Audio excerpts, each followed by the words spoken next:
Emma. By Jane Austen. Book 1. Chapter 15. Mr. Woodhouse was soon ready for his tea, and when he had drank his tea he was quite ready to go home, and it was as much as his 3 companions could do, to entertain away his notice of the lateness of the hour, before the other gentlemen appeared. Mr. Weston was chatty and convivial, and no friend to early separations of any sort, but at last the drawing-room party did receive an augmentation. Mr. Elton, in very good spirits, was one of the first to walk in. Mrs. Weston and Emma were sitting together on a sofa.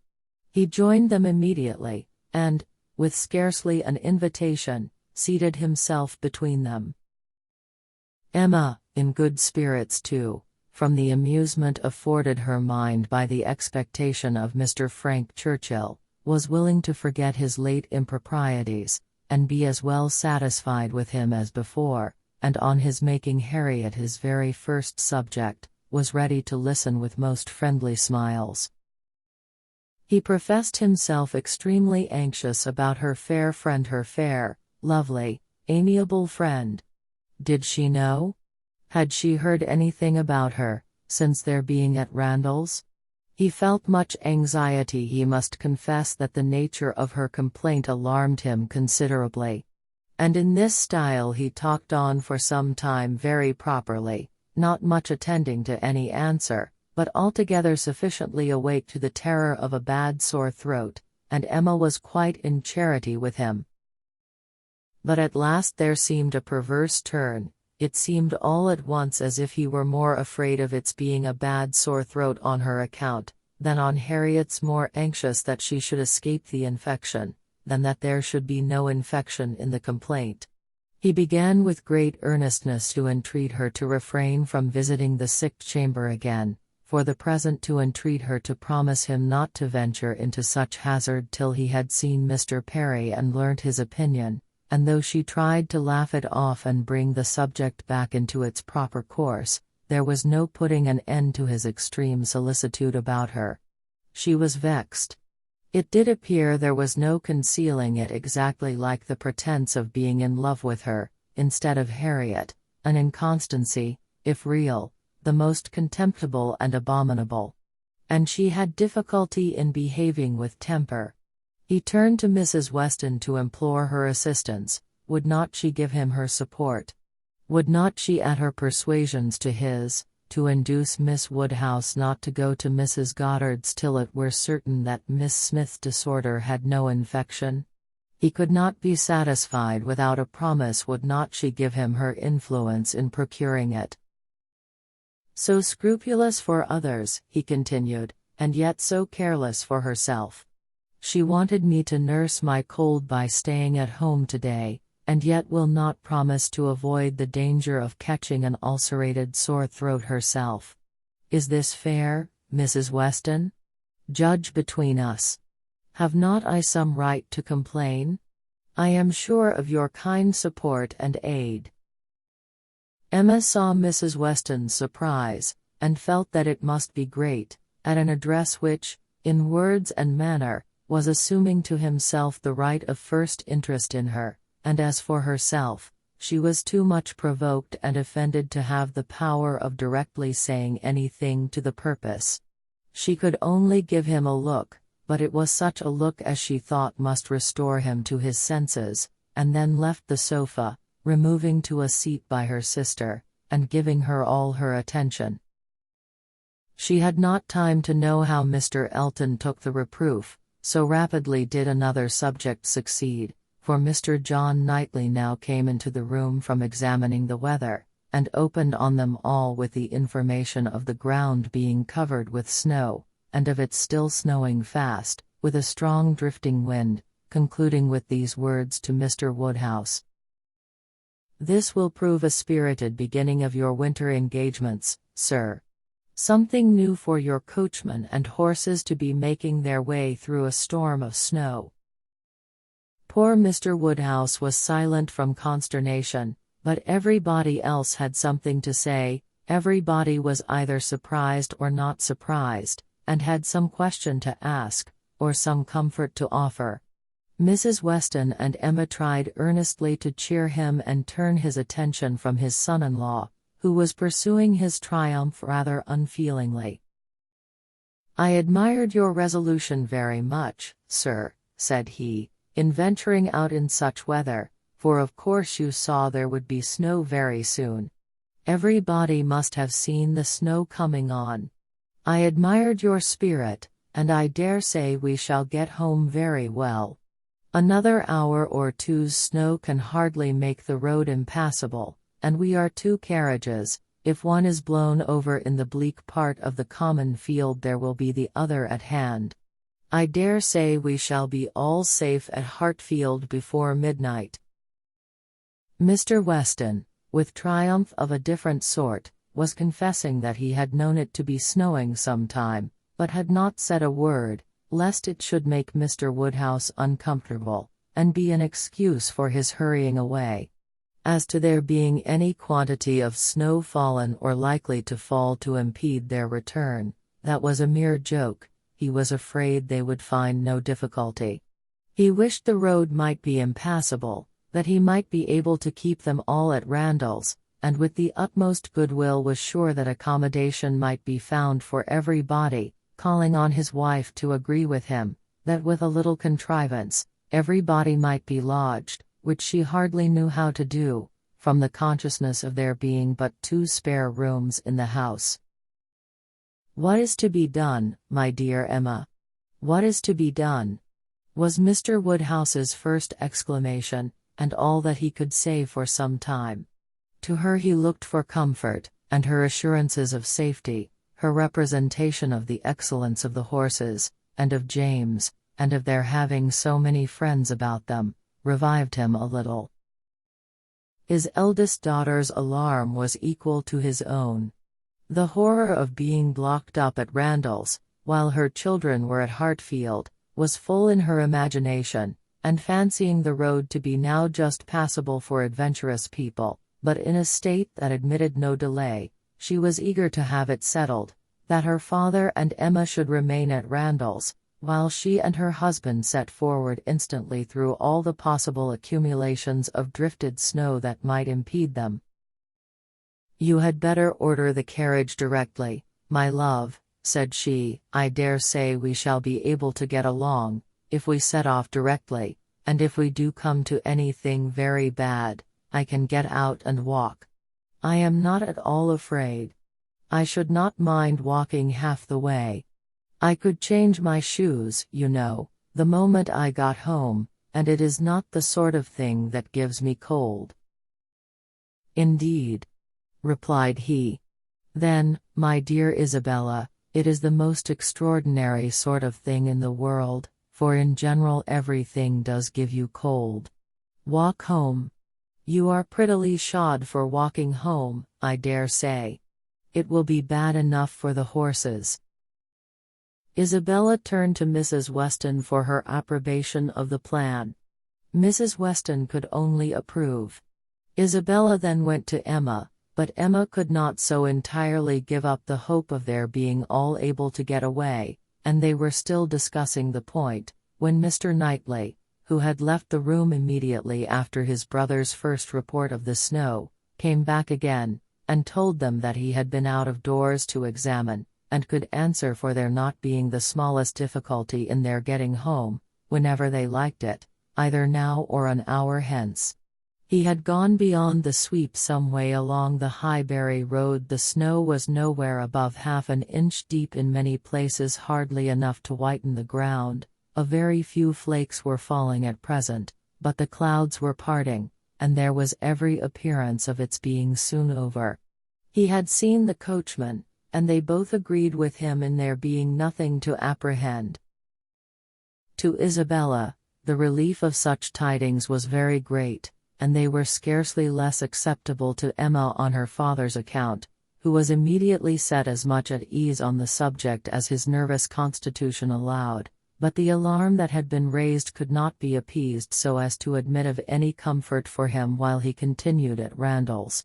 He was satisfied of there being no present danger in returning home, but no assurances could convince him that it was safe to stay, and while the others were variously urging and recommending, Mr. Knightley and Emma settled it in a few brief sentences, thus: "Your father will not be easy, why do not you go?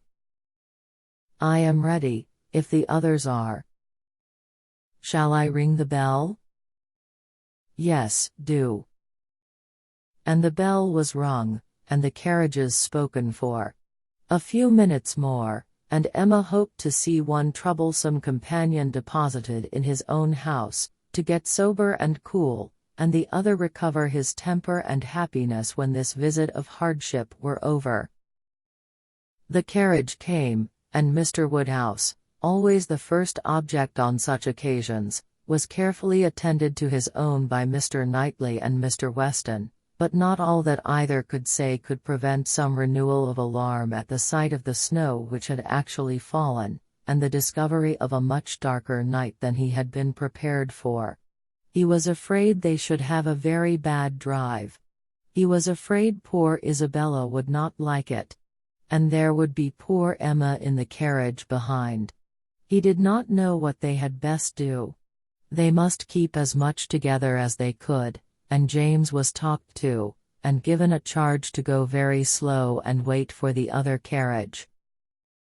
Isabella stepped in after her father. John Knightley, forgetting that he did not belong to their party, stepped in after his wife very naturally, so that Emma found, on being escorted and followed into the second carriage by Mr. Elton, that the door was to be lawfully shut on them, and that they were to have a tete-a-tete drive.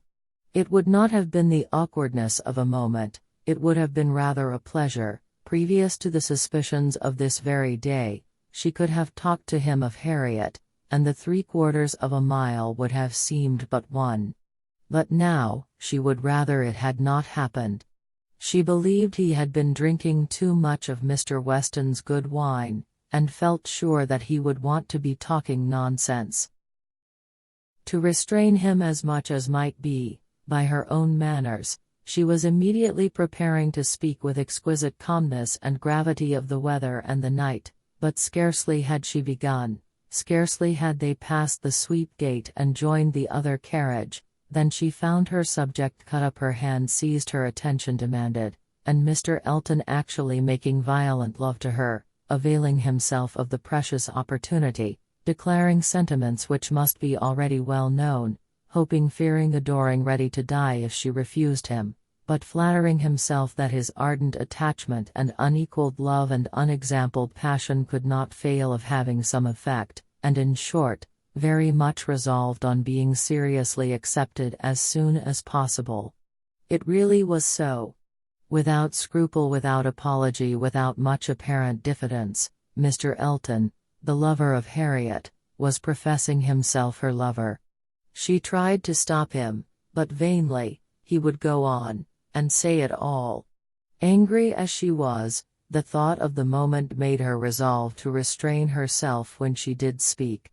She felt that half this folly must be drunkenness, and therefore could hope that it might belong only to the passing hour. Accordingly, with a mixture of the serious and the playful, which she hoped would best suit his half and half state, she replied: "I am very much astonished, Mr. Elton. This to me.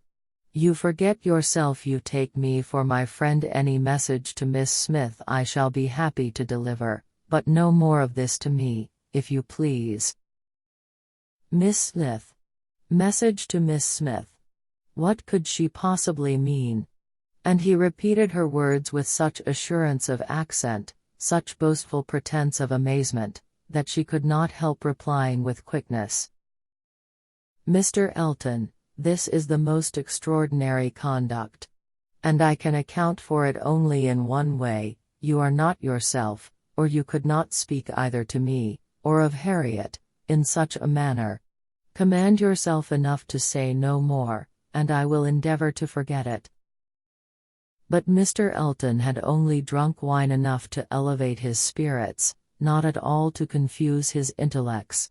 He perfectly knew his own meaning, and having warmly protested against her suspicion as most injurious, and slightly touched upon his respect for Miss Smith as her friend, but acknowledging his wonder that Miss Smith should be mentioned at all, he resumed the subject of his own passion, and was very urgent for a favorable answer.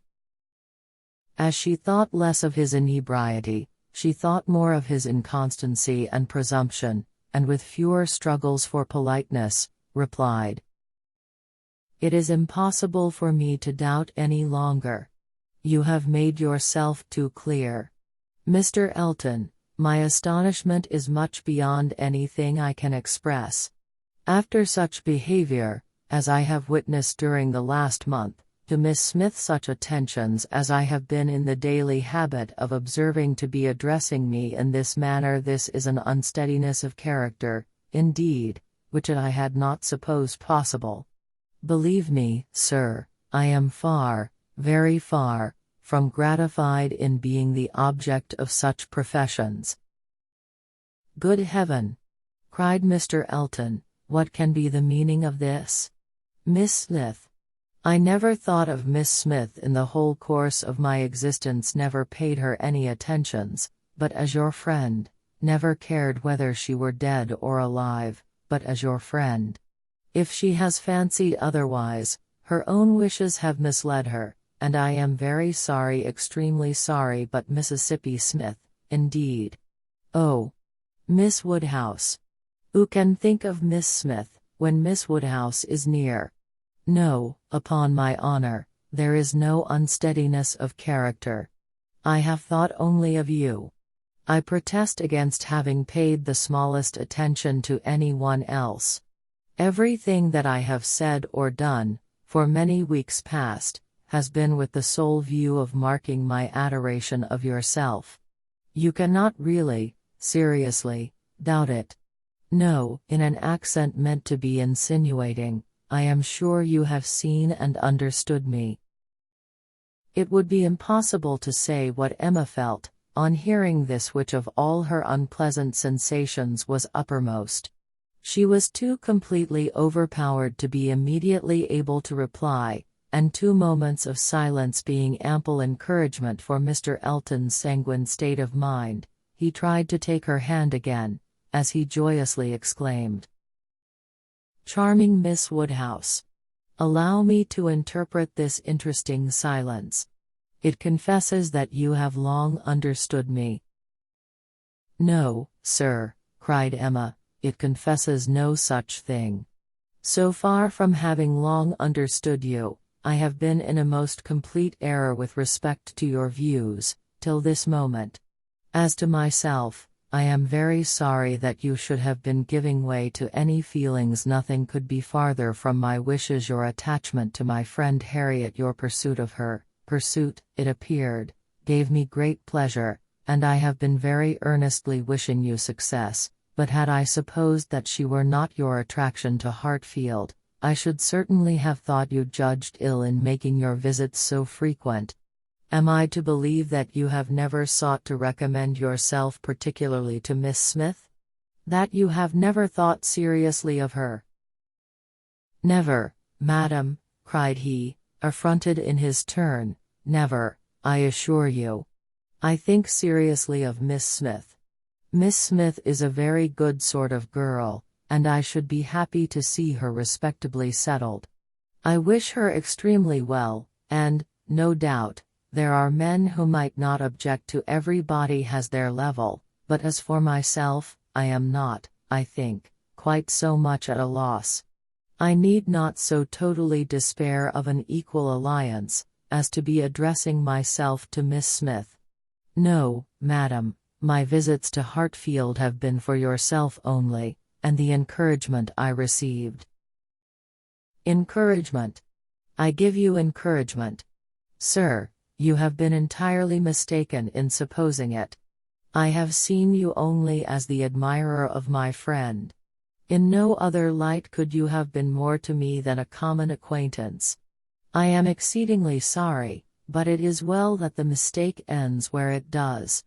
Had the same behavior continued, Miss Smith might have been led into a misconception of your views, not being aware, probably, any more than myself, of the very great inequality which you are so sensible of. But, as it is, the disappointment is single, and, I trust, will not be lasting. I have no thoughts of matrimony at present." He was too angry to say another word, her manner too decided to invite supplication, and in this state of swelling resentment, and mutually deep mortification, they had to continue together a few minutes longer, for the fears of Mr. Woodhouse had confined them to a foot pace. If there had not been so much anger, there would have been desperate awkwardness, but their straightforward emotions left no room for the little zigzags of embarrassment. Without knowing when the carriage turned into Vicarage Lane, or when it stopped, they found themselves, all at once, at the door of his house, and he was out before another syllable passed. Emma then felt it indispensable to wish him a good night. The compliment was just returned, coldly and proudly, and, under indescribable irritation of spirits, she was then conveyed to Hartfield. There she was welcomed, with the utmost delight, by her father, who had been trembling for the dangers of a solitary drive from Vicarage Lane, turning a corner which he could never bear to think of, and in strange hands a mere common coachman, no James, and there it seemed as if her return only were wanted to make everything go well, for Mr. John Knightley, ashamed of his ill humor, was now all kindness and attention, and so particularly solicitous for the comfort of her father, as to seem if not quite ready to join him in a basin of gruel, perfectly sensible of its being exceedingly wholesome, and the day was concluding in peace and comfort to all their little party, except herself. But her mind had never been in such perturbation, and it needed a very strong effort to appear attentive and cheerful till the usual hour of separating allowed her the relief of quiet reflection.